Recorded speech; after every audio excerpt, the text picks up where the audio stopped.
Hello, Alex from Scale Swimming. Long time no speak. How are you, mate? Hello, Markus. Yeah, I'm all good, mate. So today, let's talk swimming again. We have a couple of topics we want to discuss. One of them would be my legs sink. What can I do? This is a question which comes from the community as such. I was asked in various posts of mine in the comment section about this. How can we solve that problem? And I want to hear a bit more about it, and what causes it. That could be about. What do you think, or what is your view on take on it from there? Yeah, good one. See it a lot, don't we? A lot of sinking legs, and there's a whole host of reasons for that. I'd say core engagement, which we can go and talk into in a bit. But also, I think one of the main things that I notice as well is the lack of floppy ankles. So people that are learning to swim or don't really kind of train so much, and when I say train so much, do this thing called kick, when they have to just isolate their legs and they have to get a kickboard, or they have to get on their back and do actual kick. We know a lot of triathletes don't like kick in the pool. So the reason when I talk about the lack of floppy ankles is, imagine if your feet are like this. Quite often some people will kick and there'll be no flexibility or flop in their ankle. And this is just basically a big weight. It's dragging them through the water. So there's no propulsion coming from their legs. So if their feet are like this and they're not kicking, there's no flexibility or floppy ankles. If you've got a weight, of course, it's going to sink down. So that's one of the reasons that we look at and trying to help people. But I mentioned engaging the core and it all coming from the core. So I think you can go in to talk about that. Well, the thing is, yes, I thank you very much for that. Like this bridge towards me. No, the thing is, yes, I get it. Like ultimately, why do legs sink? And what I see also, as I said, why legs sink is mainly, yes, you said core. That is one thing. The other thing is need to go to the basis of it. Why do legs sink? Because legs are weight, and if the weight is not engaged, and you know what, there is another thing is the legs have not so much density or fat which keeps it up like the rest of the body, where you have the lungs and everything which keeps you up in general, and that's why the legs tend to sink. Now, how do I get rid of it? I mean, you and I, we've learned it from when we were young and when we were a child. We don't even know anymore how it feels that the legs will go down. You just automatically do it, that you keep it up, or you know automatically you've trained yourself, or your body's so trained that it knows how to keep it up. And yes, a lot of it has to do with core. But how do I get this core? First of all, is being aware of that core. What is the core, or what are the core muscles? We talk about it, but the core can be all sorts of things.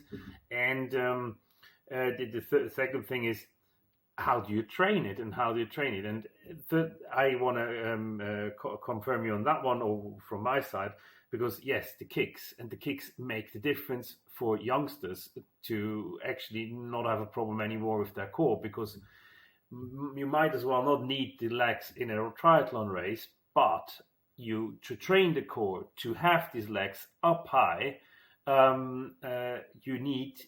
you need to train it somehow, and the only way in order to train it is by doing drills or exercises or whatever, doing kicks, a lot of kicks.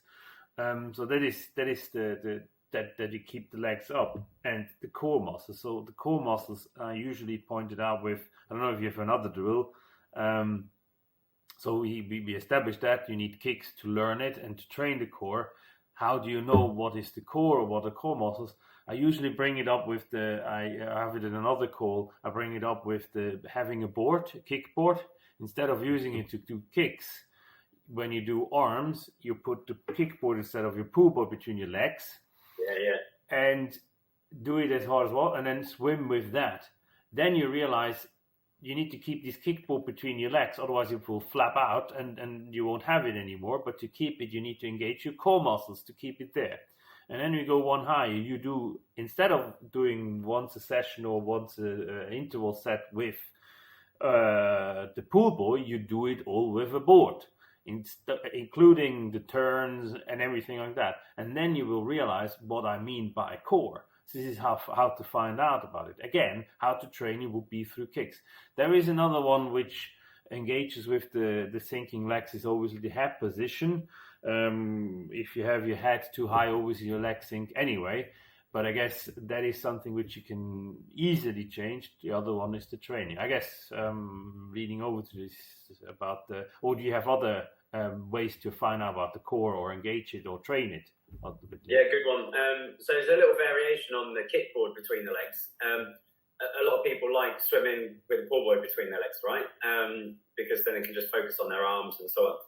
But the pool boy is normally right up in right near your trunks or right near your swimming costume. If you then move that pool boy and put it between your ankles, you then have to, as you've been saying with the kickboard, you have to squeeze your legs together.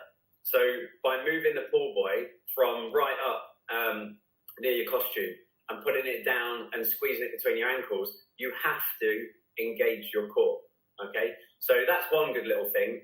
Another one, which is way harder, but it really does make you understand body position, and it really does make you understand core engagement. If you get a stretch band and then you wrap that between your ankles or around your ankles, you can't kick, and you have to engage your core, otherwise your body just, or your legs just totally sink.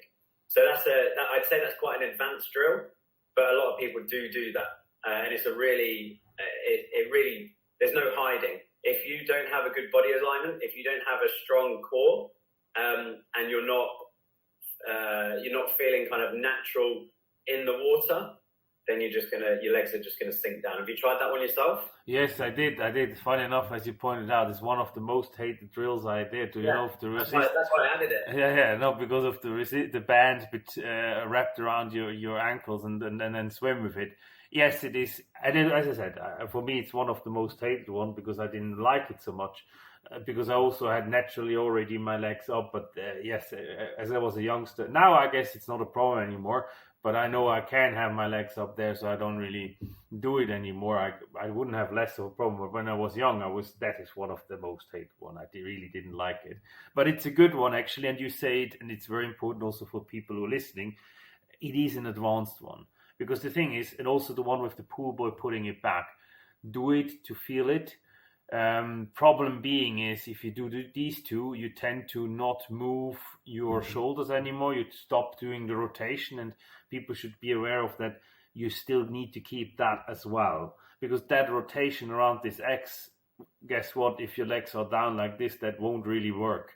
Like you have too much resistance anyway. But if you can engage in that, and if you can continue to do that, even if you have a pool boy between your legs, or you have the rubber band around or the band around your ankles, if you can continue to do that, yes, as I said, it is an enhanced one. I guess how we do it would be is get the board first and then go towards the pool boy and then the band around your ankles and try to do it. Always keep in mind you want to try to do everything, and swimming is a work in progress, and first you do 25 meter, then you do 50 meter, and then you do next training, you do a whole set with it. It's a work in progress, and it's gradually. What people also don't forget is they need to be patient with themselves. I think it's too much of, I see it now, and now I need to do it. And the core to build it is, how can I say it? For me, at least, it is something which takes a moment. It's not something which comes by itself, like the breathing or the rhythm thing, which you obviously do it, and at some point it makes click. The core is something which you build up, and at some point you have it, and you never lose it again. That's what I see, I guess. Yeah, I agree. And like people that are struggling with their legs sinking, and you've said there, it takes a moment. There's no shortcut. You have to just practice, and continue to practice until finally you get it. And I think it's all about, and we say that all the time, it's all about feeling natural in the water. Yeah. But the more natural you are, and the more relaxed you are, the faster you'll be, and the easier that you will dart through the water. And it's just really difficult, to get to that position if you're a beginner or a weak swimmer with lots of issues. You just got to keep putting those hours in and keep practicing, and then one day it will. Yeah, it might be frustrating, but it takes a moment. I guess for the sinking legs, I think we have two or three good points. Also on how to solve it. So first would be, as I said, in understanding why the leg sinks. Obviously, there are two reasons why. Obviously, the one is the head too high, legs sink. That is the one thing which has a counteraction. Then you flap out. The second thing, which is most important, which is not that easy to change, is obviously engage your core muscles, train your core muscles. How do you to get that whole stability and being flat in the water like this instead of that? There are, you said it, the mobilization in your ankles, that you're more loose there, that you can do the flapping, that you're not flexed like this in your legs. Train your kicks, and do drills such as taking a board instead of a pool buoy. Try to train with that you feel your core muscles. Take a pool buoy, instead of having it just next to you or like just close to your trunks, have it where your ankles are and try to keep it between your ankles and swim. Try to rotate and do the normal stroke as you can. And the other one would be having a band around your ankles wrapped without the pool buoy, though. Trust me, and we need to also mention that one. You can have a pool buoy, but you do it without the pool buoy. It gets much harder, and keep it there. Again, you need to rotation, and the other thing is train, go and do it again. Practice, grind over and over again. I think you would agree to that. 100%. Yeah, succinctly summarise there. I agree with all that. Nice one. Perfect. Brilliant. Thanks so much for today. And another topic comes soon. See you soon.